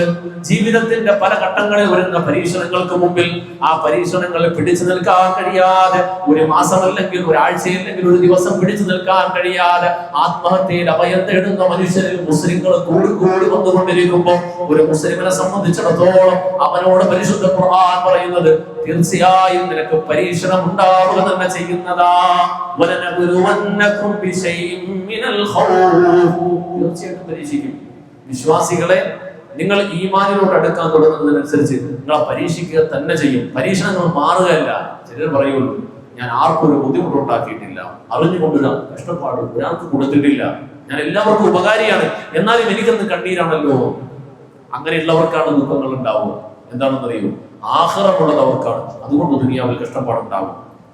നന്നായി ജീവിക്കുന്നവർക്ക്, ശരിയായ വഴിയിൽ സഞ്ചരിക്കുന്നവർക്ക് സന്തോഷമാണ് ഉണ്ടാകേണ്ടതെങ്കിൽ അത് ഉണ്ടാകേണ്ടിയിരുന്നത് നബിമാർക്കാണ്. എന്നാൽ ദീനിന് വേണ്ടി വന്ന ഒരു നബി പോലും, ഒരു പ്രവാചകൻ പോലും ഈ ലോകത്ത് കണ്ണീരൊഴുക്കാതെ, ദുനിയാവിന്റെ പേരിൽ കണ്ണീരൊഴുക്കാതെ പോയിട്ടില്ല. ദുനിയാവിലെ ജീവിതത്തിന്റെ വേദനകളുടെ ത്യാഗത്തിന്റെ പേരിൽ കണ്ണീരൊഴുക്കാതെ ഒരു നബിയും പോയിട്ടില്ല. എല്ലാ നബിമാരും ദുനിയാവിന്റെ ജീവിതത്തിൽ പരീക്ഷിക്കപ്പെട്ടിട്ടുണ്ടെങ്കിൽ ദുനിയാവിന്റെ ജീവിതം പരീക്ഷണമാണ്. ഒരു വിശ്വാസിക്ക് ദുനിയാവ് നരകം പോലെയാണ്, ജയില് പോലെയാണ്, പരീക്ഷണമാണ്. സന്തോഷവും ആസ്വാദനവും വേണ്ടതുപോലെ ലഭിക്കൂല, കഷ്ടപ്പാടുകൾ ഉണ്ടാവും. അത് മനസ്സിലാക്കി തന്നെ ജീവിക്കണമെന്നതാണ്. ഇബ്രാഹിം നബി അലൈഹി സ്വലാത്തു വസ്സലാമിനെ എടുത്തു പറഞ്ഞിട്ട് അല്ലാഹു പറഞ്ഞത്, ഈ മില്ലത്തിനെ താങ്കൾ എന്താവന ചെയ്യണം. മാർഗം ഇബ്രാഹിം നബി അലൈഹി സ്വലാത്തു വസ്സലാം കാണിച്ചു തന്ന മാർഗം, ആ മാർഗത്തിൽ മഹാനവറുകൾ ജനങ്ങൾക്ക് മുമ്പിൽ ഏറ്റവും വലിയ പാഠം കാണിക്കുകയായിരുന്നു. വാർദ്ധക്യത്തിന്റെ അവസാന കാലത്ത് സഹായിയാകേണ്ട മകനെ കൊടുക്കാൻ പറഞ്ഞപ്പോൾ അതും കിട്ടിയിരുന്നോട്ടെ എന്ന് പറഞ്ഞു. അതിനും തയ്യാറായി. ഇതെല്ലാം കഴിഞ്ഞപ്പോഴാണ് എല്ലാത്തിനും താങ്കൾ വിജയിച്ചിരിക്കുന്നു. ഇതുപോലെയാണ് പരീക്ഷണങ്ങൾ. ഈ പരീക്ഷണങ്ങളിൽ ആര് ജയിക്കോ അവരാണ് വിജയത്തിന്റെ യഥാർത്ഥ സ്വർഗത്തിലേക്ക് എത്തുക. സന്തോഷവും സൗഭാഗ്യങ്ങളും ദുനിയാവിൽ അല്ലാഹു മനുഷ്യന് നൽകുന്നത് പരീക്ഷണത്തിന്റെ ഭാഗമാണ്. സന്താനങ്ങളും സമ്പത്തും ഇത് ചിലപ്പോൾ ഫിത്നയായിട്ടാണ് മാറുക, പരീക്ഷണമായിട്ടാണ് ഉണ്ടാവുക. സന്തോഷത്തിനില്ല, പരീക്ഷണത്തിനാണ് അല്ലാഹു തരിക. അത് തിരിച്ചെടുക്കുന്ന ഘട്ടങ്ങളുണ്ട്. ആ ഘട്ടങ്ങളിൽ പതറിപ്പോകരുത്, തളർന്നു പോകരുത്. അല്ലാഹു ഒന്നും തിരിച്ചെടുക്കുന്നു. മഹാനായ ഇബ്രാഹിം നബി അലൈഹി സ്വലാത്തു വസ്സലാം തന്റെ മകനെ ബലി കൊടുത്തതിന് ശേഷം ആ ബലിയുടെ കർമ്മം നിർവഹിക്കപ്പെട്ടു. എന്നിട്ട് ലോകാവസാനം വരെയുള്ള ജനങ്ങൾക്ക് പറയാം, ഇത് ദുനിയാവ് അവസാനിക്കുന്ന കാലം വരെയുള്ള ജനങ്ങൾക്ക് അങ്ങയുടെ സ്മരണ നിലനിർത്തിക്കൊണ്ട് ഇത് നാം ബാക്കിയാക്കുകയാണ്. ഈ കർമ്മവും അങ്ങ് ചെയ്ത കാര്യങ്ങളൊക്കെ അങ്ങയുടെ സ്മരണയെ നിലനിർത്തിക്കൊണ്ടാണ് ഇത് പോകുന്നത്. നിങ്ങൾ ആലോചിച്ച് നോക്കി, പരിശുദ്ധ ഇസ്ലാം 5 കർമ്മങ്ങളാണ് നമ്മളെ പഠിപ്പിച്ചത്. ഈ 5 കർമ്മങ്ങളിൽ ഒരു കാര്യത്തിൽ പോലും ഒരു വ്യക്തിയെ കേന്ദ്രീകരിച്ചുകൊണ്ടുള്ള ആരാധനയുമായി ബന്ധപ്പെട്ട ചരിത്രമല്ല പറയാം. പരിശുദ്ധ കലിമത്തു തയ്യിബ, അചഞ്ചലമായ വിശ്വാസം, നമസ്കാരം, നോമ്പ്, സക്കാത്ത്, ഹജ്ജ്. 4 കാര്യങ്ങൾ എടുത്താൽ 4 കാര്യവും അള്ളാഹുവിന്റെ നിർദ്ദേശം നബിമാര് കാണിച്ചു തന്നു. ഖാത്തമുർ റസൂൽ മുഹമ്മദ് റസൂലുള്ളാഹി സ്വല്ലല്ലാഹു അലൈഹി വസല്ലം തങ്ങൾ നമുക്ക് കാണിച്ചു തന്നു. ചെയ്യാൻ പറഞ്ഞു, നമ്മൾ ചെയ്യാം. എന്നാൽ ഹജ്ജ് കർമ്മം അതിന്റെ ആദ്യം മുതൽ അവസാനം വരെ നോക്കിയാൽ 4000 ചില്ലുവാന വർഷങ്ങൾക്കപ്പുറം ഈ ലോകത്തോട് യാത്ര പറഞ്ഞ 17 മതങ്ങളുടെ എല്ലാവരുടെയും പിതാവായി അംഗീകരിക്കുന്ന മഹാനായ ഇബ്രാഹിം അലൈഹിസ്സലാത്തു വസ്സലാം എന്ന മഹാനവരുടെ ത്യാഗോജ്ജലമായ ജീവിതത്തിന്റെ അനുസ്മരണമാണ്. ത്യാഗസമ്പൂർണമായ ജീവിതത്തിന്റെ സ്മരണയാണ്. നമ്മുടെ ഉമ്മയും ആദ്യമായി കണ്ടുമുട്ട അറഫയിലെ ആ വീണ്ടുമുള്ള കണ്ടുമുട്ടലാണ്. എല്ലാ പരീക്ഷണത്തിന്റെ അവസാനമുള്ള വിജയമാണ്. അതാണ് ആ സ്മരണ. ഒരുപാട് കാലത്തെ കണ്ണീരിന് ശേഷമുള്ള വിജയം ആ വിജയത്തിന്റെ സന്തോഷത്തിന്റെ അനുസ്മരണമാണ്.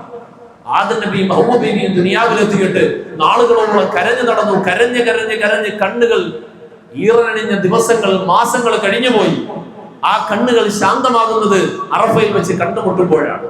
ആ അറഫയിൽ ലോകാവസാനം വരെ അബുൽ ബശർ ആദമിന്റെ ഹവ്വയുടെ മക്കൾ ഖിയാമത്ത് നാൾ വരെ ആ അറഫയിൽ വീണ്ടും കൂടിച്ചേരും. ആ കൂടിച്ചേരുന്ന ദിവസം അവർ ഓർക്കേണ്ടത് അന്ന് ഉപ്പയും സ്വർഗ്ഗലോകത്ത് നിന്ന് വന്നിട്ട് ദുനിയാവിൽ വെച്ച് ആദ്യമായി കണ്ടുമുട്ടിയ ഇടം ഇവിടെയാണെങ്കിൽ വീണ്ടും ആ ഉമ്മയോടൊപ്പം അതേ സ്വർഗത്തിലേക്ക് എത്തേണ്ട ഇടമാണ് ഇവിടെ നിന്നുള്ള മാതൃക. അതിനു വേണ്ടിയിട്ടുള്ള ഓർമ്മ പുതുക്കലാണ്. പരിശുദ്ധ കഅബാലയത്തിന്റെ മുമ്പിലെത്തി ആ കഅബയെ കാണുമ്പോൾ അത് ഉയർത്തപ്പെട്ടത്, രണ്ടാമത് വീണ്ടും പുനരുദ്ധരിക്കപ്പെട്ടത്, അവിടെ തവാഫ് ചെയ്യപ്പെട്ടത്, സംസമിന്റെ കിണറിന്റെ ചാരത്ത് നിന്നിട്ട് ആ വെള്ളം കുടിക്കുമ്പോൾ സഫയുടെ മറുവയുടെ ഓടുമ്പോൾ ഒക്കെയും ഒരു കുടുംബത്തിന്റെ ചരിത്രമാണ്. ഒരു കുടുംബത്തിന്റെ ത്യാഗോജ്ജലമായ ദീനിനു വേണ്ടി പടച്ചിറപ്പിന്റെ വിധിവിലക്കുകളെ അനുധാവനം ചെയ്യാൻ, അനുസരിക്കുവാൻ വേണ്ടി അവരെ സമർപ്പിച്ചവരുടെ സമർപ്പിത ജീവിതത്തിന്റെ ഏറ്റവും ഹൃദയഹാരിയായ ഓർമ്മകൾ നമുക്ക് നൽകുകയാണ്. ആ ഓർമ്മകളിലേക്കാണ് ലോക ജനതയെ അല്ലാഹു കൊണ്ടുപോകുന്നത്. പരിശുദ്ധ ഖുർആൻ ഈ ഓർമ്മകളെ നിങ്ങൾക്ക് ലോകാവസാനം വരെ നാം ബാക്കിയാക്കുകയാണ്. ഏറ്റവും പ്രധാനമായും ഏറ്റവും സ്നേഹത്തോടെ താലോലിച്ച് വളർത്തുന്ന മകനെ ബലിയെറുക്കാൻ പറഞ്ഞപ്പോൾ അതിന് ഒരു അമാന്തവും കാണിക്കാതെ തയ്യാറായ മനസ്സുണ്ടല്ലോ, ആ മനസ്സ് നിങ്ങൾക്കും ഉണ്ടാകണം. മക്കളെ ചോദിച്ചാൽ എത്ര പേര് കൊടുക്കും എന്ന കാര്യം അറിയാം. സമ്പത്ത് ചോദിച്ചിട്ട് കൊടുക്കുന്നില്ല, കൊടുക്കാൻ പറ്റുന്നത് ചോദിച്ചിട്ട് കൊടുക്കുന്നില്ല. ഭൂരിപക്ഷത്തിന്റെ അവസ്ഥ ഏതാ? വരുമ്പോൾ ഉണ്ടായിരുന്നതാണോ? ഒന്നുമില്ല.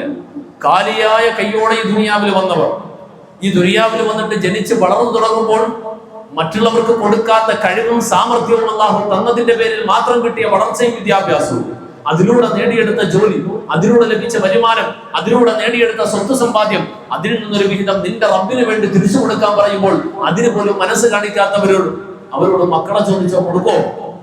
ഇല്ല.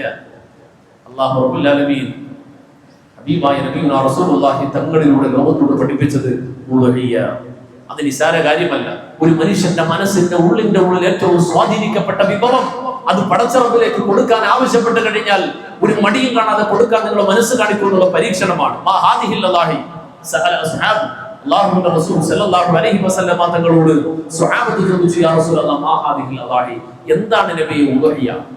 ഉലഹിയക്ക് വലിയ പ്രാധാന്യം പറഞ്ഞല്ലോ. ഇബ്രാഹിം നബിയുടെ മകന്റെ ബലിക്കൽ നിന്നുള്ള മോചനത്തിന്റെ കാലം മുതൽ ലോകാവസാനം വരെ ഉലഹിയ സുന്നത്താക്കപ്പെട്ടു, ഏറ്റവും ശക്തിമത്തായി സുന്നത്താക്കപ്പെട്ടു. ഹബീബായ റസൂലുള്ളാഹി തങ്ങൾ പറഞ്ഞു, നിങ്ങൾ നിങ്ങളുടെ ഉലഹിയ മൃഗത്തിന് ഏറ്റവും നല്ല മുന്തിയ മൃഗത്തെ കൊണ്ട് നിങ്ങൾ ഉലഹിയ ഇറക്കണം. നിങ്ങൾ ആഖിറത്തിൽ സിറാത്തിലൂടെ കടന്നു പോകാൻ നിങ്ങൾക്ക് വാഹനമായി വരുന്നതാണ്. ഉലഹിയത്തിന്റെ മൃഗത്തിന്റെ ആദ്യത്തെ തുള്ളിലേക്ക് ഭൂമിയിലേക്ക് പതിക്കുന്നതോടെ 4000 വർഷം 4000 പാപങ്ങൾ അവന് വേണ്ടി പൊറുക്കപ്പെടുകയാണ്. 4000-ഓളം പാപങ്ങൾ അല്ലാഹു പുറത്തു കൊടുക്കുന്നു. ഉലഹിയയിലൂടെ അവന്റെ കഴിഞ്ഞ ജീവിതത്തിലുണ്ടായ പലതരത്തിലുള്ള തെറ്റുകൾ, കുറ്റങ്ങൾ അല്ലാഹു പുറത്തു കൊടുക്കുന്നു. ഭാരതന്മാരായ ഉലമാക്കൾ പറയാം, ജീവിതത്തിന്റെ പ്രതിസന്ധി ഘട്ടങ്ങൾ, വിഷമതകൾ, പ്രയാസങ്ങൾ വരുമ്പോൾ ഏതെങ്കിലും തരത്തിൽ നമുക്ക് കണ്ടിട്ട് കേട്ടിട്ട് മനസ്സിലാകാത്ത തരത്തിലുള്ള പരീക്ഷണമാണെങ്കിൽ നിങ്ങൾ ആ വിഷയം ബാത്തിലായി പോകാൻ നിയ്യത്ത് ചെയ്തുകൊണ്ട് ഏതെങ്കിലും ഒരു മൃഗത്തെ നിങ്ങൾ പടച്ചറപ്പിന്റെ മാർഗത്തിൽ നിങ്ങൾ ബലി ചെയ്തു നോക്കിയത് നിങ്ങളുടെ ശർറ് മാറുന്നതായി നിങ്ങൾക്ക് കാണാൻ കഴിയും. അറുത്തു കൊടുക്കുക, രക്തം എത്തിച്ചുകൊണ്ട് ദരിദ്രരായ മനുഷ്യർക്ക് അതിന്റെ മാംസം വിതരണം ചെയ്യുന്നതോടുകൂടി നിങ്ങളുടെ ശർറ് നിങ്ങൾക്ക് മാറിക്കിട്ടിയതായിട്ട് നിങ്ങൾക്ക് അനുഭവപ്പെടും. സംശയമുള്ളവർക്ക് ചെയ്തു നോക്കാം. ഉലഹിയ ചെറിയ കാര്യമല്ല. അത് ഒറ്റ ദിവസം കൊണ്ട് നമ്മൾ എവിടെയെങ്കിലും ഒരാൾക്കൊരു ഷെയർ കൊടുത്ത് പിന്നെ മിണ്ടാതെ പോയി എവിടെയെങ്കിലും പോയിരുന്ന് നമ്മുടെ തിരക്കുകളിലായി ജീവിച്ച് ഉലഹിയ അറക്കപ്പെടുന്ന ദിവസം സൈഡിൽ വന്നു എത്തിയൊക്കെ നിൽക്കും എന്നതുകൊണ്ടല്ല കിട്ടുക. ഉലഹിയത്തിന്റെ മൃഗത്തിനെ വാങ്ങാൻ തീരുമാനമെടുക്കണം. ഉലഹിയത്തിന്റെ പ്രാധാന്യം അറിയണം, എന്നിട്ട് അത് തീരുമാനിക്കണം. അതിനുവേണ്ടി പ്രത്യേകിച്ച് ഏറെ താല്പര്യത്തോടെയും ഏറ്റവും ശ്രേഷ്ഠമായ ആ കർമ്മത്തിന് വേണ്ടിയിട്ടാണ് ഞാൻ മുതിരുന്നതെന്ന ഓർമ്മയോടുകൂടി ഏറ്റവും ശുദ്ധമായ പൈസ അതിനു വേണ്ടി എടുക്കണം. ആ പണവുമായിട്ട് ഉലഹിയത്തിന്റെ മൃഗത്തിനെ വാങ്ങാൻ വേണ്ടിയിട്ട് തയ്യാറെടുക്കണം. അതിനുവേണ്ടി പോകണം, അത് വാങ്ങണം. അതിനെ കൊണ്ടുവന്നിട്ട് സ്വന്തം കുഞ്ഞുങ്ങളെ പരിപാലിക്കുന്നത് പോലെ പരിപാലിക്കണം. അതിന് വെള്ളം കൊടുക്കണം, ഭക്ഷണം കൊടുക്കണം, കുളിപ്പിക്കണം, പരിപാലിക്കണം. എല്ലാ ദിവസവും അതിന്റെ മുമ്പിൽ പോകണം. അതിനെ സ്വന്തം മക്കളെ താലോലിക്കും പോലെ താലോലിച്ച് തട്ടി തടവി അതിനെ വളർത്തിക്കൊണ്ടുവന്ന് ഒരു നാൾ അത് ഹൃദയത്തിന്റെ ഉള്ളിലേക്ക് വല്ലാത്തൊരു സ്വാധീനമായി മാറും. ആ മൃഗത്തിനെ കാണുമ്പോൾ തന്നെ നമ്മുടെ കണ്ണുകൾ നിറയും, മനസ്സരിയും. ആ മൃഗത്തിന് നമ്മെ കാണുമ്പോഴും എന്തെന്നില്ലാത്തൊരു സ്നേഹവും ആരാട്ടലും ഒക്കെ ഉണ്ടാകും. അങ്ങനെ അതിനെ അറുക്കാൻ മനസ്സനുവദിക്കാത്തൊരു ഘട്ടം വരും. ആ സമയത്തിലാണ് അതിനെ ബലിയെറുക്കാൻ വേണ്ടിയിട്ട് കൊടുക്കപ്പെടുന്നത്. ആ മൃഗത്തിന്റെ ബലിയെറുക്കപ്പെടുമ്പോൾ, ആ മൃഗത്തിന്റെ ഉലഹിയ കർമ്മം നിർവഹിക്കപ്പെട്ടതിന്റെ രക്തം ചിന്തപ്പെടുമ്പോൾ കണ്ണുകൾ നിറഞ്ഞൊഴുകാനും മാത്രം ഹൃദയബന്ധം ഉണ്ടാകുന്ന ബന്ധത്തിന് ശേഷമാണ് ഒരു മൃഗത്തിന്റെ ഉലഹിയയിലേക്ക് നൽകപ്പെടുമ്പോഴാണ് ഉലഹിയത്തിന്റെ പൂർണ്ണാർത്ഥം പൂർണ്ണമായി മാറുക. അൽഹംദുലില്ലാഹ്, ഒരു ഉലഹിയ മൃഗത്തിനെ ഞാനും വാങ്ങും. ഒരു മാസം മുമ്പായി ദുൽഖഅദ 1 വാങ്ങി. എല്ലാ വർഷവും അൽഹംദുലില്ലാഹ് അങ്ങനെ ദുൽഖഅദ 1 വാങ്ങി. തിരക്കാണ്, ഓണം വാച്ചിലൊക്കെയുണ്ട്, എല്ലാ ദിവസവും പരിപാലിക്കാനൊന്നും കഴിയില്ല. എന്നാലും ദുൽഖഅദ 1 വാങ്ങി, ഒരു ആടിനെ വാങ്ങി. അത് വാങ്ങുമ്പോൾ നല്ല മുരട്ടും ബഹളമൊക്കെ ഉള്ളതാണ്. പക്ഷെ അതിനെ തന്റെ കുഞ്ഞിനെ പോലെ, സ്വന്തം മക്കളെ പോലെ അതിനെ സ്നേഹിച്ച് തലോടി വളർത്തി പറ്റുന്നത് പോലെ തിരക്കിനിടയിലാണെങ്കിലും പോയി ഒരു ഇലയെങ്കിലും ഒരു പഴത്തൊലിയെങ്കിലും കൊടുത്ത് അതിനെ കുളിപ്പിക്കാനും മേയ്ക്കാനും ഒക്കെ കൊണ്ട് നടന്നപ്പോ ഇപ്പോൾ അത് ചെല്ലുമ്പോ എന്തെന്നില്ലാത്തൊരു സ്നേഹവും വാലാട്ടലും ഒക്കെ ഉണ്ട്. അങ്ങനെയാണ് വേണ്ടത്. എല്ലാവരും തിരക്കുള്ളവരാണ്. ഈ തിരക്കുള്ളപ്പോഴും അങ്ങനെയാകണം. ഇനി നമ്മൾ സംഘടിതമായിട്ട് ചെയ്യുന്നു. ഒരു മാടിനെയാണ് വേണ്ട, 7 പേര് ചേർന്നിട്ടുണ്ട്. ആ 7 പേർക്കും അതിനെ പരിപാലിക്കാനുള്ള അവസരമുണ്ടല്ലോ. അതിനെ കൂലിക്ക് ഒരാളെ എന്നെ ഏൽപ്പിച്ചിട്ട് വിടലല്ല, നമ്മൾ പോണം. ഏത് തിരക്കുണ്ടെങ്കിലും സ്വന്തം കുട്ടിക്ക് ഒരു കാര്യം ഉണ്ടായാൽ പോകുമല്ലോ. എവിടെ നിൽക്കുന്ന ആള് ലീവ് എടുത്ത് വരുമല്ലോ. ഉലഹിയ മൃഗം സ്വന്തം കുഞ്ഞിന്റെ സ്ഥാനത്തിലാണ്. ഹസ്രത്ത് ഇബ്രാഹിം നബി അലൈഹി സ്വലാത്തു വസ്സലാമിന് വാർദ്ധക്യകാലത്ത് അല്ലാഹു നൽകിയ ഇസ്മാഈലിനെയാണ് ഈ ബലിമൃഗത്തിലൂടെ നമ്മൾ കാണേണ്ടത്. മഹാദിഹിൽ അല്ലാഹി, ഹബീബായ റസൂലുള്ളാഹി മറുപടി പറഞ്ഞു, ഹിയ സുന്നത്തു അബീകും ഇബ്രാഹിം, നിങ്ങളുടെ പിതാവായ ഇബ്രാഹിം നബി അലൈഹി സ്വലാത്തു വസ്സലാമിന്റെ സുന്നത്താണ് ഏറ്റവും ശ്രേഷ്ഠമായ ശക്തിമത്തായ ചര്യയാണ്. ഒമാലനാ ഫിഹാ യാ റസൂലുള്ളാഹ്, ആ ഉലഹിയ നമ്മൾ ചെയ്യുന്നതിലൂടെ നമുക്ക് എന്താണ് കിട്ടുക നബിയെ? അവിടെ നിന്ന് പറഞ്ഞു, ബികുല്ലി ശഅറത്തിൻ ഹസന, ഉലഹിയ മൃഗത്തിന്റെ ഓരോ രോമത്തിനും അതിന്റെ ഓരോ രോമത്തിനും നിങ്ങൾക്ക് നന്മയുണ്ട്. ഫസുഹു യാ റസൂലല്ലാഹ്, അതിന്റെ രോമത്തിന് എന്താണ് പ്രതിഫലം റസൂലേ? അവിടെ നിന്ന് പറഞ്ഞു, അതിന്റെ ഓരോ രോമം എണ്ണി നോക്കി എത്രത്തോളം ഉണ്ട്, അതിന്റെ എത്രയോ ഇരട്ടി പ്രതിഫലം അതിലുണ്ട്. ആയിഷ റളിയല്ലാഹു തആല അൻഹാ, മഹദിയായ ആയിഷ ബിബി റളിയല്ലാഹു തആല നിവേദനം ചെയ്യുന്ന ഹദീസ്, അവിടുന്ന് പറഞ്ഞു, മാ അമില ഇബ്നു ആദം, ഒരു അടിമ, ഒരു ആദം സന്തതി, ഒരു മനുഷ്യൻ ചെയ്യുന്ന അമലുകളിൽ ഏറ്റവും ശ്രേഷ്ഠമായ അമല് യൗമുൻ നഹർ എന്ന പെരുന്നാളിന്റെ ദിവസം. ബലിയുടെ ദിവസം എന്നാണ് പെരുന്നാളിന്റെ ദിവസത്തിന്റെ അറബിയിലെ പേര്. ബലിയുടെ ദിവസം യൗമുൻ നഹർ. അതിന് തൊട്ട് മുമ്പുള്ള ദിവസം, ആ ദിവസത്തിനാണ് യൗമെ അറഫ. ആ ഓരോ ദിവസത്തിനും ദുൽഹജ്ജിന്റെ 1 മുതൽ 10 വരെയുള്ള ദിവസങ്ങൾക്ക് ഓരോ പേരുകളുണ്ട്. അതിൽ ഏറ്റവും പ്രധാനപ്പെട്ട ദിവസം യൗമുൻ നഹർ, ബലിയറുക്കപ്പെടുന്ന ദിവസം. ആ ദിവസത്തിൽ ഒരടിമ ചെയ്യുന്ന അമലുകളിൽ അല്ലാഹുവിന് ഏറ്റവും ഇഷ്ടപ്പെട്ട അമല് അഹബ്ബു ഇലല്ലാഹി മിൻ ഇഹ്റാഖിദ് ദമീൻ, ബലിയറുക്കപ്പെടുന്നതിനേക്കാളും അല്ലാഹുവിന് ഇഷ്ടപ്പെട്ട മറ്റൊരു അമലില്ല. വഇന്നഹു ലയുതാ യൗമൽ ഖിയാമത്തി ബിഖുറൂനിഹാ വഅശാരിഹാ വഅദ്ലാഫിഹാ, അതിന്റെ ആ ശരീരത്തിൽ എന്തെല്ലാം ഉണ്ടായിരുന്നോ അത് മുഴുവനായ ആ മൃഗം അതേപോലെ സ്വർഗ്ഗലോകത്ത് നാളെ പരലോകത്ത് കൊണ്ടുവരപ്പെടുന്നതാണ്. ആ മൃഗത്തിനെ ബലിയിറക്കുമ്പോൾ അതിന്റെ രക്തം ഭൂമിയിലേക്ക് പതിക്കുന്നതിന് മുമ്പ് തന്നെ അള്ളാഹുവിന്റെ സ്ഥാനത്തിൽ പടച്ച റബ്ബിന്റെ അടുക്കൽ അതുമായി ബന്ധപ്പെട്ട് വലിയൊരു സ്ഥാനം അള്ളാഹു തീരുമാനിക്കപ്പെട്ട് കഴിയുന്നു. നിസ്സാരമായ കാര്യമല്ല. അല്ലാഹു റബ്ബുൽ ആലമീൻ നമുക്ക് നൽകിയ സൗഭാഗ്യം, സമ്പത്ത്, അതിൽ നിന്നൊരു വിഹിതം എടുത്തുകൊണ്ട് ബലിയിറക്കണം. മൻ കാന ലഹു സഅത്തുൻ, ഒരാളിന് ബലി കൊടുക്കാൻ കഴിവുണ്ട്, ഫലം യുളഹി, എന്നിട്ട് അയാൾ ബലി അറുത്തില്ല, എന്നാൽ ഫലാ യഖുർബന്ന മുസല്ലാന, നിസ്കരിക്കാൻ വേണ്ടി മാത്രമായിട്ട് പള്ളിയിലേക്ക് നിസ്കാരത്തിന് മാത്രമായിട്ട് വരണ്ടായ അത്രയും പ്രധാനപ്പെട്ട അമലാണ് യൗമുൻ നഹർ, ബലി പെരുന്നാൾ. ബലി കൊടുക്കപ്പെടുന്ന പെരുന്നാൾ എന്നാണ്. ആ ബലിയാണ് അതിൽ ഏറ്റവും പ്രധാനപ്പെട്ട സന്തോഷം. അൽഹംദുലില്ലാ, പഴയ കാലത്തിനെ അപേക്ഷിച്ച് സാമ്പത്തികമായിട്ടൊക്കെ നമ്മുടെ നാടൊക്കെ നല്ല മെച്ചപ്പെട്ട അവസ്ഥയിലാണ്. പ്രത്യേകിച്ച് കരുനാപ്പള്ളിക്കാരൊക്കെ സാമ്പത്തികമായിട്ട് വളരെ മുന്നിലാണുള്ളത്. വളരെ കുറച്ച് പേരെ ഉള്ളില്ലാത്തവരൊക്കെ. ഞാൻ ഏകദേശം മനസ്സിലാക്കിയ ഒരു കാര്യം, അല്ലാഹു നല്ല ബർക്കത്തും സൗഭാഗ്യങ്ങളൊക്കെ തന്ന കോമാണ്. അപ്പോ ആ സൗഭാഗ്യവും ആ നിഅമത്തിനൊക്കെ നന്ദി രേഖപ്പെടുത്തിക്കൊണ്ട് ഉളുഹിയ കർമ്മത്തിൽ നമ്മൾ എല്ലാവരും പങ്കാളികളാവണം. നമ്മുടെ ജമാഅത്തിൽ ഓരോ പ്രദേശത്തെയും പള്ളികൾ കേന്ദ്രീകരിച്ചുകൊണ്ടാണ് ഉളുഹിയ നടക്കുക. അവിടെയൊക്കെ നമ്മൾ ഷെയർ ചേരണം. അതോടൊപ്പം നമ്മളെല്ലാവരും ആ മൃഗത്തിന്റെ പരിപാലനത്തിലും പങ്കുകൊള്ളണം. അത് വാങ്ങുന്നത് മുതൽ അതിനറക്കപ്പെടുന്നത് വരെയുള്ള ഓരോ കാര്യത്തിലും നമ്മൾ പരമാവധി പങ്കാളികളാകണം. അല്ലാഹു അനുഗ്രഹിക്കുമാറാകട്ടെ. അതേപോലെ തന്നെ ഒരു കാര്യം കൂടെ നമ്മൾ ഓർമ്മയിൽ വെക്കണം. ഈ ഉളുഹിയ നടക്കുന്ന പെരുന്നാൾ ദിവസം നമ്മുടെ നാടുകളിലൊക്കെ ഒരുപാട് മൃഗങ്ങളെ വാങ്ങി ഉളുഹിയ അറുക്കുമ്പോൾ ഒരു മൃഗത്തിനെ പോലും വാങ്ങി ഉളുഹിയ അറുക്കുവാൻ നിവൃത്തിയില്ലാത്ത മുസ്ലിങ്ങൾ താമസിക്കുന്ന പള്ളികളുണ്ട്. ഈ കേരളത്തിന്റെ തമിഴ്നാടിന്റെ ബോർഡർ ഭാഗം, തിരുവനന്തപുരം മുതൽ വയനാട് വരെ, കാസർഗോഡ് വരെ സഹ്യമറുപത നിരകളുടെ ഇരുഭാഗങ്ങൾ പരിശോധിച്ചാൽ ഒരുപാട് പള്ളികൾ ഒരു മഹലിൽ ജുമാ ഉൾപ്പെടെ നടക്കുന്നതാണ്. 30 പേര്, 20 പേര്, 40 പേര് എണ്ണിത്തിട്ടപ്പെടുത്തി ജുമാ നടക്കുന്ന പള്ളികൾ. ഒരു ഉളുഹിയ മൃഗം പോലും ഇല്ലാത്ത അവസ്ഥ കഴിഞ്ഞ 2 വർഷം മുമ്പ് വരെയും എനിക്കറിയാവുന്ന പള്ളികൾ. അപ്പൊ അങ്ങനെയുള്ള സ്ഥലങ്ങൾ അന്വേഷിക്കണം. അതുപോലെ മൃഗത്തിനെ അറുക്കേണ്ടത് എങ്ങനെ?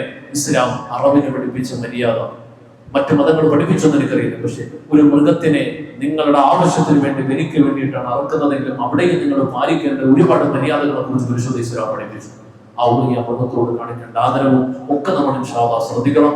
അതുപോലെ മറ്റൊരു പ്രധാനപ്പെട്ട കാര്യം, ഇൻഷാ അല്ലാഹ് അടുത്ത വെള്ളിയാഴ്ച നമ്മൾ വരുമ്പോൾ നമ്മൾ എല്ലാവരും നോമ്പുകാരായിരിക്കും.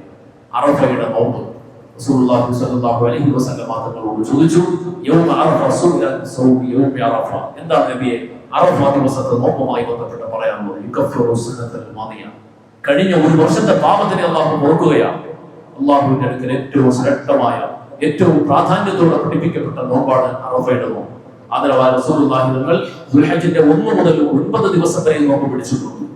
9 ദിവസം ഏറ്റവും ശ്രേഷ്ഠമാണ്. വൽ ഫജ്രി വലയാലിൻ നശ്ർ, എടുത്തു പറഞ്ഞ ഖുർആൻ, എടുത്തു പറഞ്ഞ 10 രാത്രികൾ, അത് ഈ ദിവസങ്ങളെ കുറിച്ചാണെന്നാണ് പ്രബലരായ മുഫസ്സിറുകൾ എല്ലാവരുടെ അഭിപ്രായം. ഏറ്റവും ശ്രേഷ്ഠമായ രാവും പകലുമാണ് നമ്മളിവിടെ കടന്നു പോവുക. ഇതൊക്കെ മനസ്സിലാക്കിക്കൊണ്ട് പരിശുദ്ധമായ ഈദുൽ അദ്ഹയുടെ എല്ലാ കാര്യങ്ങളും ശ്രദ്ധയോടെ നിർവഹിക്കുവാൻ അല്ലാഹു നമുക്ക് എല്ലാവർക്കും തൗഫീഖ് നൽകി അനുഗ്രഹിക്കുമാറാകട്ടെ. ആമീൻ ആമീൻ യാ റബ്ബൽ ആലമീൻ.